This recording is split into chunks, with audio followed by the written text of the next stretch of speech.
Dark Tales, a collection of short stories by Shirley Jackson. The first story I'll be reading is The Possibility of Evil. Miss Adela Strangeworth stepped daintily along Main Street on her way to the grocery. The sun was shining, and the air was fresh and clear after the night's heavy rain, and everything in Miss Strangeworth's little town looked washed and bright.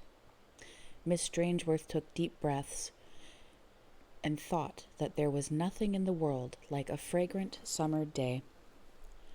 She knew everyone in town, of course.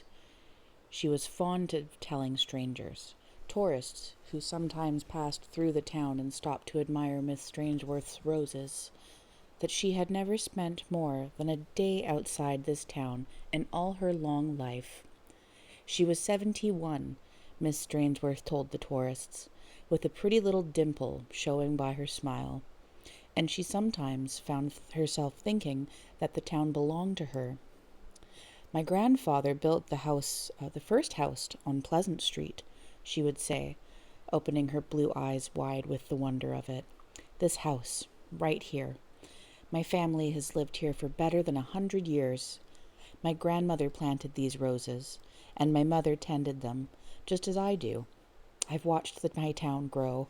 I can remember when Mr. Lewis, Sr., opened the grocery store, and the year the river flooded out the shanties on the lower road, and the excitement when some young folks wanted to move the park over to the space in front of where the new post office is today. They wanted to put up a statue of Ethan Allen." Miss Strangeworth would frown a little and sound stern. "But it should have been a statue of my grandfather. There wouldn't have been a town here at all if it hadn't been for my grandfather and the lumber mill." Miss Strangeworth never gave any of her roses away, though, although the tourist would often ask her. The roses belong on Pleasant Street, and it bothered Miss Strangeworth to think of people wanting to carry them away, to take them into strange towns and down strange streets. When the new minister came, and the ladies were gathering flowers to decorate the church, Miss Strangeworth sent over a great black basket of gladioli.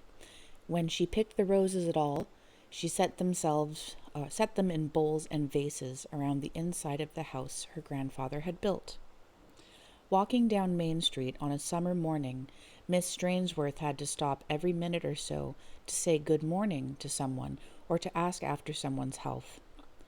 When she came into the grocery, half a dozen people turned away from the shelves and the counters to wave at her or call out good morning. "And good morning to you, Mr. Lewis," Miss Strangeworth said at last. The Lewis family had been in the town almost as long as the Strangeworths.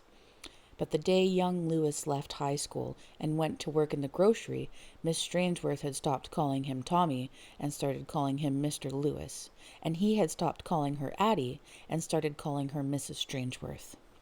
They had been in high school together, and had gone to picnics together, and to high school dances and basketball games, but now Mr. Lewis was behind the counter in the grocery, and Miss Strangeworth was living alone in the Strangeworth house on Pleasant Street.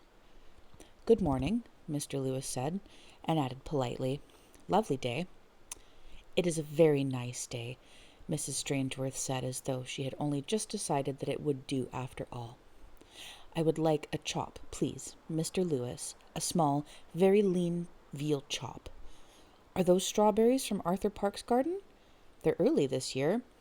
"He brought them in this morning," Mr. Lewis said. "I shall have a box," Miss Strangeworth said. Mr. Lewis looked worried, she thought, and for a minute she hesitated, but then she decided that he surely could not be worried over the strawberries. He looked very tired indeed.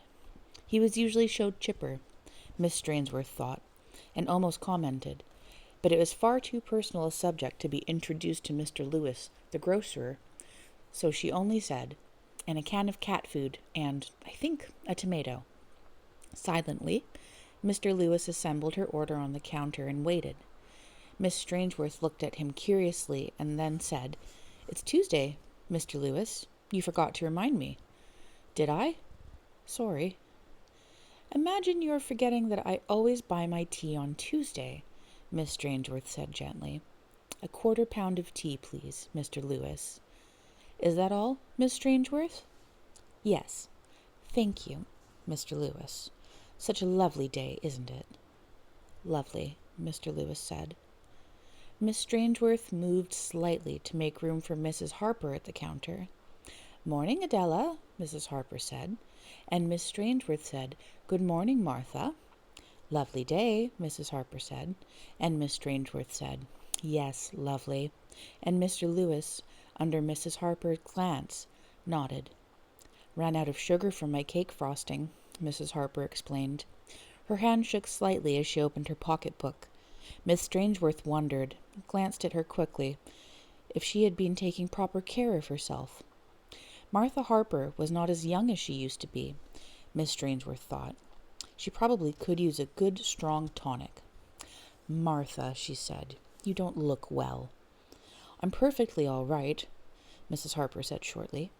She handed her money to Mr. Lewis, took her change and her sugar, and went on without speaking again.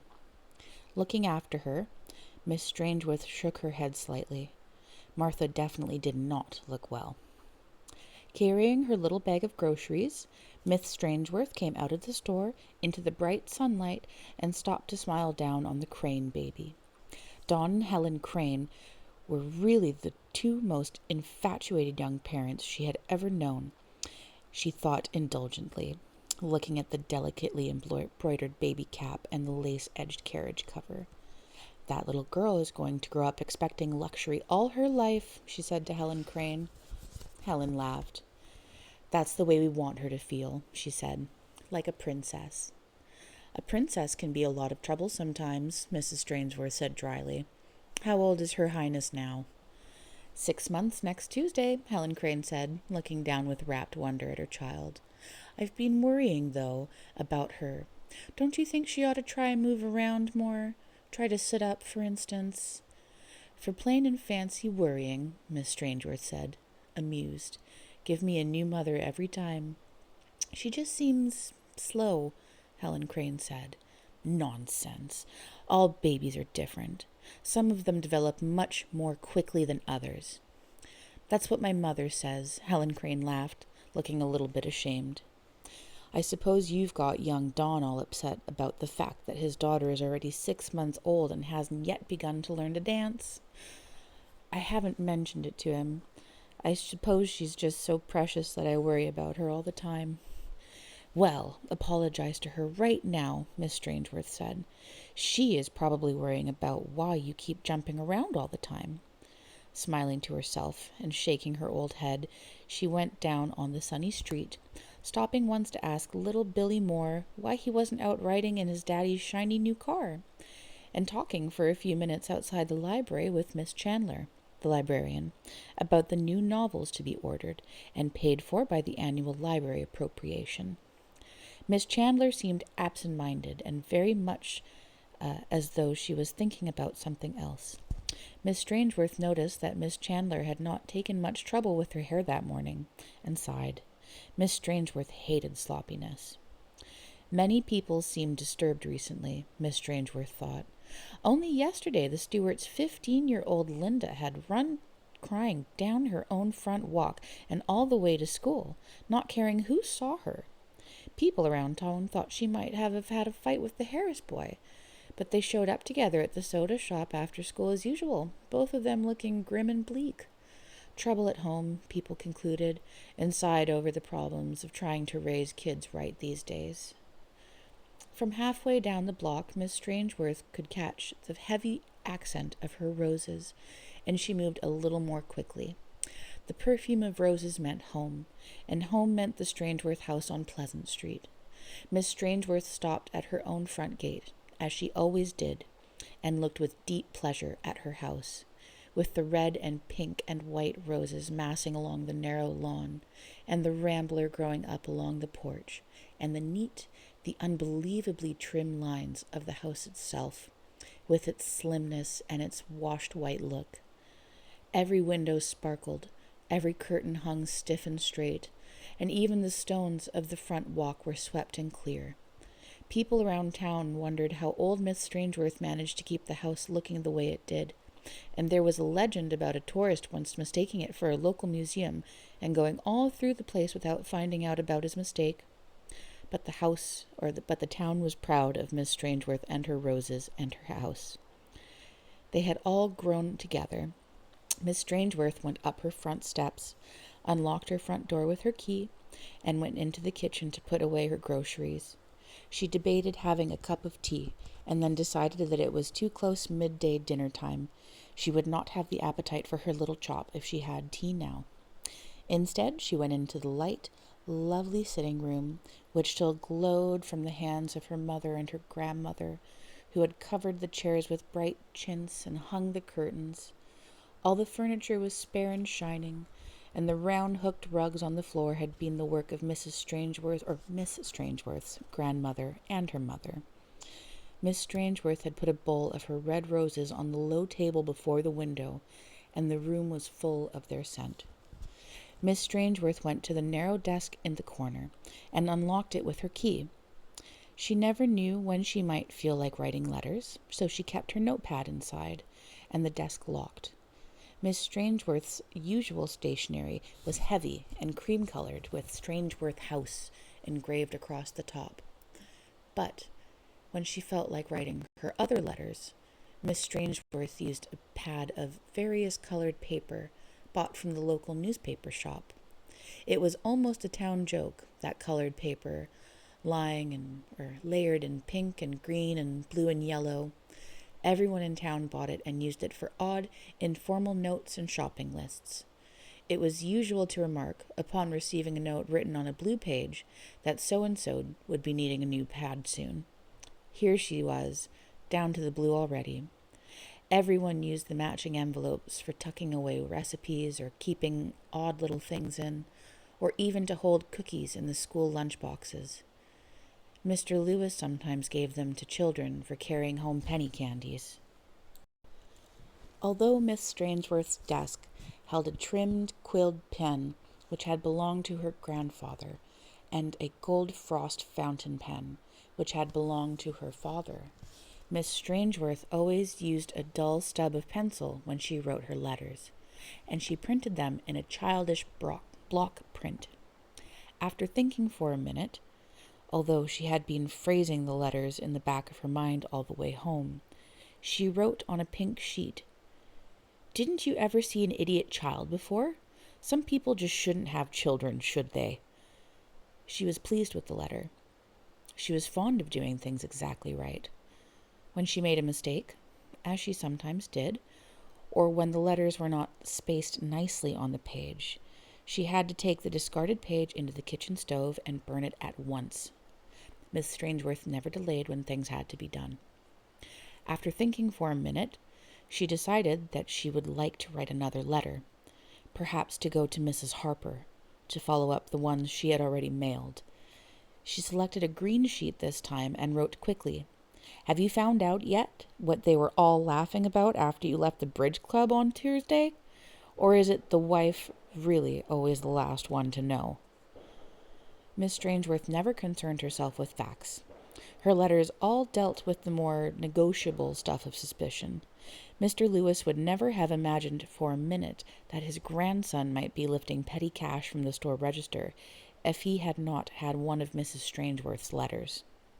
Miss Chandler, the librarian, and Linda Stewart's parents would have gone unsuspectingly ahead with their lives, never aware of possible evil lurking nearby, if Miss Strangeworth had not sent letters to open their eyes. Miss Strangeworth would have been genuinely shocked if there had been anything between Linda Stewart and the Harris boy, but as long as evil exists unchecked in this world, it was Miss Strangeworth's duty to keep her town alert to it. It was far more sensible for Miss Chandler to wonder what Miss Shelley's first wife had really died of, than to take a chance on not knowing. There were so many wicked people in the world, and only one Strangeworth left in town. Besides, Miss Strangeworth writing her letters. She addressed an envelope to Don Crane after a moment's thought, wondering curiously if he would show the letter to his wife, and using a pink envelope to match the pink paper. Then she addressed a second envelope, green, to Mrs. Harper. Then an idea came to her, and she selected the blue sheet and wrote, "You never know about doctors. Remember, they're only human and need money like the rest of us. Suppose the knife slipped accidentally. Would Dr. Burns get his fee and a little extra cash from that nephew of yours?" She addressed the blue envelope to old Mrs. Foster, who was having an operation next month. She had thought of writing one more letter to the head of the school board, asking how a chemistry teacher like Billy Moore's father could afford a new convertible. But all at once she was tired of writing letters. The 3 she had done would do for one day. She could write more tomorrow. It was not as though they all had to be done at once. She had been writing letters, sometimes 2 or 3 every day, for a week. Sometimes no more than one in a month for the past year. She never got any answers, of course, because she never signed her name. If she had been asked, she would have said that her name, Adela Strangeworth, a name honored in the town for so many years, did not belong on such trash. The town where she lived had to be kept clean and sweet, but people everywhere were lustful and evil and degraded. They needed to be watched. The world was so large, and there was only one Strangeworth left in it. Miss Strangeworth sighed, locked her desk, and put her letters into her big black leather pocketbook to be mailed when she took her evening walk. She broiled her little chop nicely and had a sliced tomato and good cup of tea ready when she sat down to her midday dinner at the table in her dining room, which could be open to seat 22, with a second table, if necessary, in the hall. Sitting in the warm sunlight that came through the tall windows of the dining room, seeing her roses massed outside, handling the heavy, old silverware and the fine, translucent china, Miss Strangeworth was pleased. She would not have cared to be doing anything else. People must live graciously, after all, she thought, and sipped her tea. Afterward, when her plate and cup and saucer were washed and dried and put back onto shelves where they belonged, and her silverware was back in the mahogany silver chest, Miss Strangeworth went up the graceful staircase and into her bedroom, which was the front room overlooking the roses, and had been her mother's and her grandmother's. Their crown derby dresser set and furs had been kept there, their fans, their silverback brushes, and their own bowls of roses. Miss Strangeworth kept a bowl of white roses on the bed table. She drew the shades, took the rose satin spread from the bed, slipped out of her dress and her shoes, and laid down tiredly. She knew that no doorbell or phone would ring. No one in town would dare to disturb Miss Strangeworth during her afternoon nap. She slept, deep in the rich smell of roses. After her nap, she worked in her garden for a little while, sparing herself because of the heat. Then she went in to her supper. She ate asparagus from her own garden, with sweet butter sauce and a soft-boiled egg, and, while she had her supper, she listened to a late evening news broadcast and then to a program of classical music on her small radio. After her dishes were done and the kitchen set to order, she took up her hat. Miss Strangeworth's hats were proverbial in the town. People believed that she had inherited them from her mother and her grandmother, and, locking the front door of her house behind her, set off on her evening walk, pocketbook under arm. She nodded to Linda Stewart's father, who was washing his car in the pleasantly cool evening. She thought that he looked terrible. There was only one place in town where she could mail her letters, and that was the new post office, shiny with red brick and silver letters. Although Miss Strangeworth had never given the matter any particular thought, it would, of course, not have been wise to let anyone see her mail them. Consequently, she timed her walk so she could reach the post office just as darkness was starting to dim the outlines of the trees and the shapes of people's faces. although no one could ever mistake Miss Strangeworth, with her dainty walk and her rustling skirts. There was always a group of young people around the post office, the very youngest roller skating upon its driveway, which went all the way around the building and was the only smooth road in town, and the slightly older ones already knowing how to gather in small groups and chatter and laugh and make great, excited plans for going across the street to the soda shop in a minute or two. Miss Strangeworth had never had any self-consciousness before the children. She did not feel that any of them were staring at her unduly or longing to laugh at her. It would have been the most reprehensible for their parents to permit their children to mock Miss Strangeworth of Pleasant Street. Most of the children stood back respectfully as Miss Strangeworth passed, silenced briefly in her presence, and some of the older children greeted her, saying soberly, "Hello, Miss Strangeworth." Miss Strangeworth smiled at them and quickly went on. It had been a long time since she had known the name of every child in town. The mail slot was in the door of the post office. The children stood away as Miss Strangeworth approached it, seemingly surprised that anyone should want to use the post office after it had been officially closed up for the night and turned over to the children. Miss Strangeworth stood by the door, opened her black pocketbook to take out the letters, and heard a voice which she knew at once was Linda Stewart's. Poor little Linda was crying again, and Miss Strangeworth listened carefully. This was, after all, her town, and these were her people. If one of them was in trouble, she ought to know about it. "I can't tell you, Dave," Linda was saying. She was talking to the Harris boy, Miss Strangeworth had supposed. "I just can't. It's just nasty." "But why won't your father let me come around anymore? What on earth did I do?" "I can't tell you. I just wouldn't tell you for anything.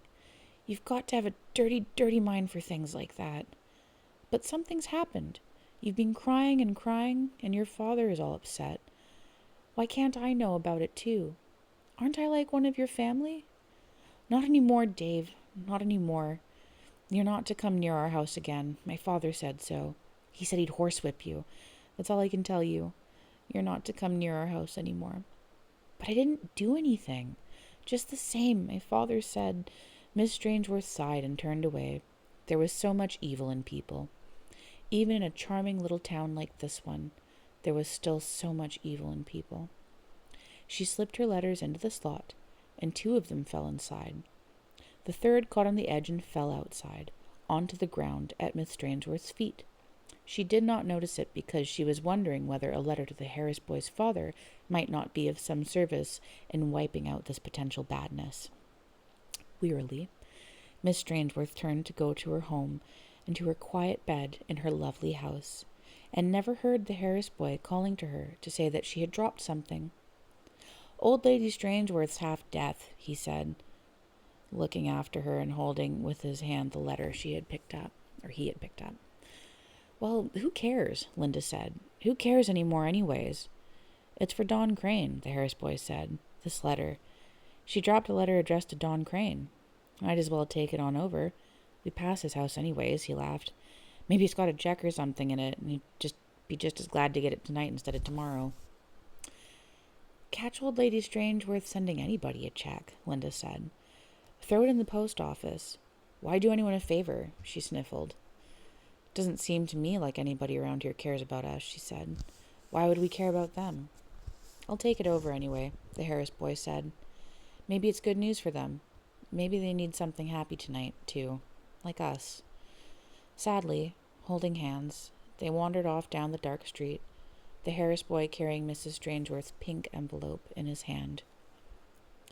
Miss Strangeworth awakened the next morning with a feeling of intense happiness and, for a minute, wondered why, and then remembered that this morning 3 people would open their letters. Harsh, perhaps, at first, but wickedness was never easily banished, and a clean heart was a scored heart. She washed her soft old face and brushed her teeth, still sound in spite of her 71 years, and dressed herself carefully in her sweet, soft clothes and buttoned shoes. Then, Going downstairs, reflecting that perhaps a little waffle would be agreeable for breakfast in the sunny dining room, she found the mail on the hall floor and bent to pick it up. A bill, the morning paper, a letter in a green envelope that looked oddly familiar. Miss Strangeworth stood perfectly still for a minute, looking down at the green envelope with the penciled printing, and thought, "It looks like one of my letters." Was one of my letters sent back? No, because no one else would know where to send it. How did this get here? Miss Strangeworth was a Strangeworth of Pleasant Street. Her hand did not shake as she opened the envelope and unfolded the sheet of green paper inside. She began to cry silently for the wickedness of the world when she read the words, "Look out at what used to be your roses."